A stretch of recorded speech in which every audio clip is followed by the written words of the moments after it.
করেছেন, আল্লাহর কাছে কান্না করে দোয়া করেছেন, প্রভু আমার উম্মতদেরকে তুমি বাঁচাইও। মদিনার মধ্যে আল্লাহর নবী বিশ্বনবী রাহমাতুল লিল আলামিনের 3 দিন পর্যন্ত কবর ছিল না। ওমর তালাশ করে, আবু বকর তালাশ করে, হাসান হুসাইন তালাশ করে, এরপরে আলী তালাশ করে, ফাতেমা তালাশ করে, কোথাও পায় না। আবু বকর ওমর তালাশ করতেছে। ওমর রাদিয়াল্লাহু তাআলা আনহু তরবারি হাতে লইয়া বের হয়ে গেছে। আর বলতে বলেন, মদিনার মুনাফিকরা রে, কিছুক্ষণের মধ্যে যদি আল্লাহর নবীর সন্ধান না দিতে পারো, দয়াল নবীর সন্ধান না দিতে পারো, মুনাফিকরা মনে রাখো এই তরবারির আঘাত থেকে কিন্তু কেউ বাঁচতে পারবে না। মুনাফিকরা ভয়ে থরথর করে কাঁপতেছে। উমরের তরবারি এত বাবা,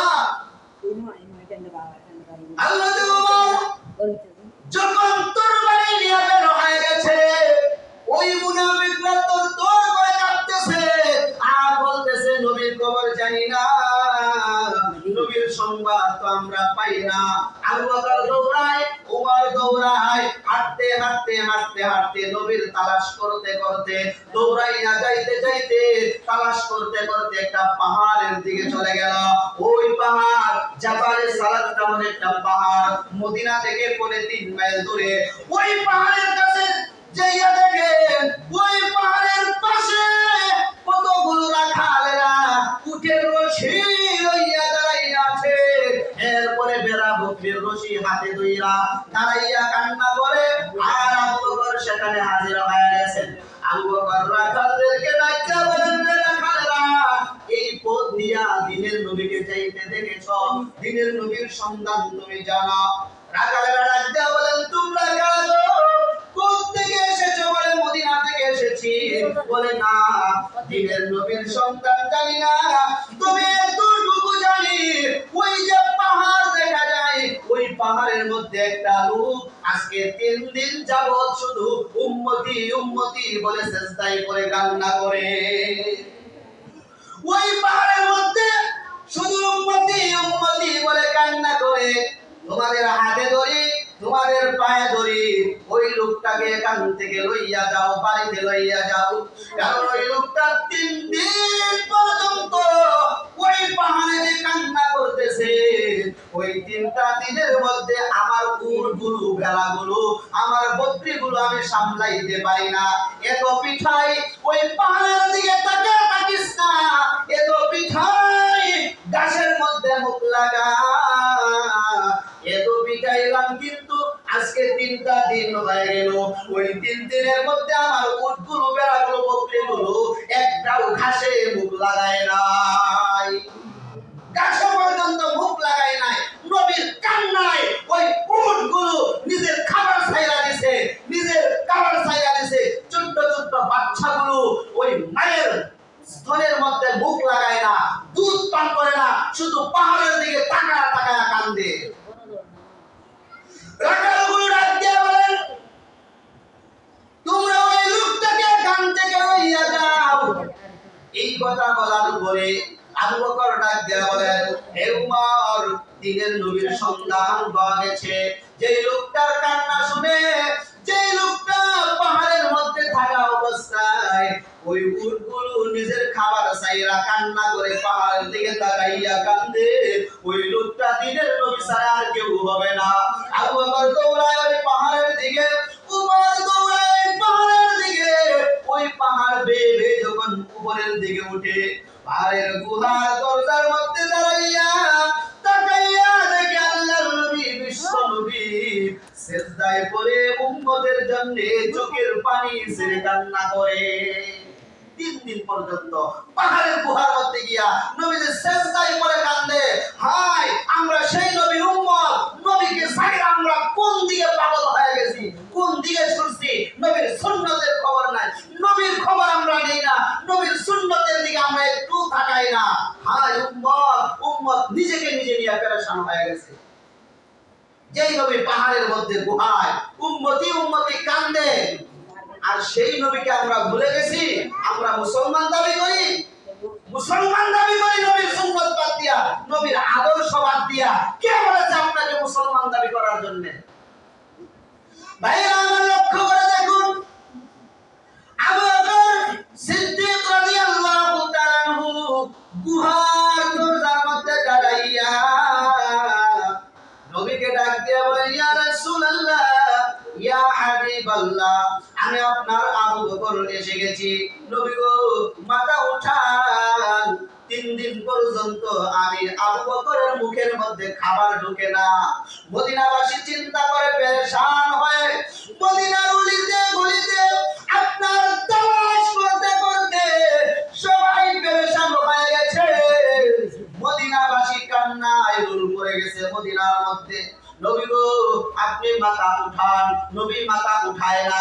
আবু বকর রাজি বলে, ইয়া রাসূলুল্লাহ, আমি আবু বকরের জিন্দেগীর সমস্ত আমল আপনার উম্মতকে দিয়া দিলাম, তবু মাথা উঠান। নবী মাথা উঠায় না। উম্মতের কত দরদ দেখছেন?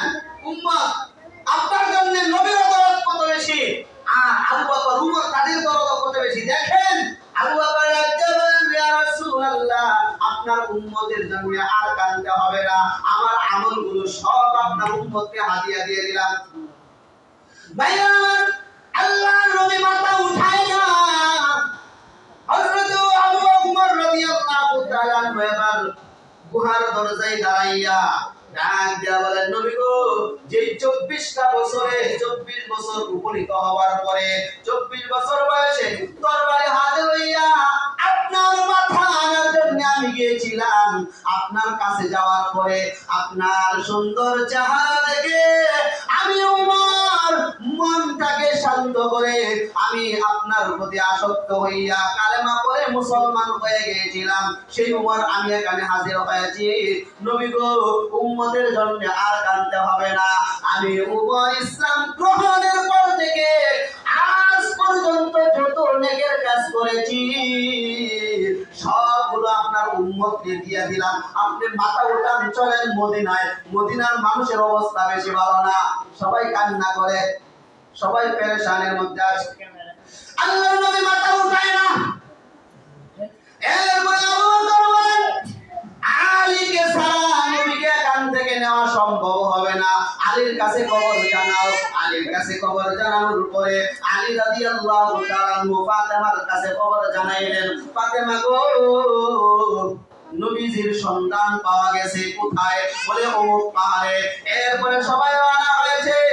ফাতেমা রওনা হয়েছে, আলী রওনা হয়েছে, হাসান হুসাইনকে লইয়া এবার রওনা হয়েছে, ওই পাহাড়ের দিকে চলে যায়। হাসান হুসাইন কান্দে, নানা কো, নানা নানা বইলা কান্না করে। ফাতেমাও দৌড়ায়। ওই পাহাড়ের মধ্যে যখন উঠলেন, পাহাড়ে ওঠার পরে আলী রাদিয়াল্লাহু তাআলা আনহু কান্না করে, নবী মাথা উঠায় না। ফাতেমা রাদিয়াল্লাহু তাআলা আনহু কান্না করে বলেন, বাবা গো, আজকে 3 দিন হয়ে গেল আপনার খবর পাই না। আপনি 3 দিন পর্যন্ত আপনার মাকে ভুইলা কেমনে আপনি রইলেন? কোথাও সফরে গেলে সর্বশেষ খবর আমার কাছে বলতেন। সফর থেকে আসলে সর্বপ্রথম আমি ফাতেমার কাছে আপনি আসতেন, কিন্তু 3টা দিন হয়ে গেল নবী, আপনার খবর নাই। আপনার মারে সাইরা কেমনে আপনি 3টা দিন পাহাড়ে কাটাইলেন? বাবা গো, উঠেন, মাথা উঠান, মদিনায় চলেন। মদিনার মানুষগুলো কান্না করতে করতে বেহুশ হয়ে যাচ্ছে। ইয়া রাসূলুল্লাহ, ইয়া হাবিবাল্লাহ, মাথা উঠান, আমি ফাতেমা এসে গেছি। নবীজি মাথা উঠায় না। আল্লাহর নবীকে ডাকতে বলেন, ইয়া রাসূলুল্লাহ, হাসান হুসাইনকে বুঝাইতে পারি না, হুসাইনকে বুঝাইতে পারি না, আপনার সন্তান পাই না, কেমনে বুঝাবো? আপনি মাথা উঠান। মাথা উঠায় না। আল্লাহর নবী, বিশ্ব নবী যখন মাথা উঠায় না, হযরতে ফাতেমা ডাক দিয়া বলেন, ইয়া রাসূলুল্লাহ, ইয়া হাবিবাল্লাহ, আপনি মাথা উঠান। আল্লাহর কসম করে বলি, আল্লাহ রাব্বুল আলামিন আমাকে যত আমলের সুযোগ দিয়েছে সমস্ত আমল আপনার উম্মতকে দিয়ে দিলাম। মাথা উঠান। এরপরে উঠায় না মাথা। এরপরে ফাতেমা সেজদার মধ্যে পইরা চোখের পানি জড়াইয়া কান্না করে আল্লাহর কাছে বলেন, প্রভু, আমাকে তো তুমি কিছুই দাও নাই, 2টা সন্তান দিয়েছো, হাসান আর হুসাইনকে দান করেছো, আমি কি দিব আমার আব্বাকে কেমনে এখান থেকে লইয়া যাব।